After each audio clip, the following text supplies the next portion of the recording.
Hello everyone. Are you getting Windows Update error 0x80248007? Here are 4 easy fixes you can try. Method 1: press Windows plus R-type services.msc and press enter. Find Windows installer, right click it and click start.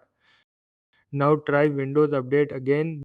Method 2: in the same services window, find Windows Update, right click it and choose restart. Then check for updates again. Method 3: open setting, go to update and security. Click troubleshoot, then open additional troubleshooters. Select Windows Update.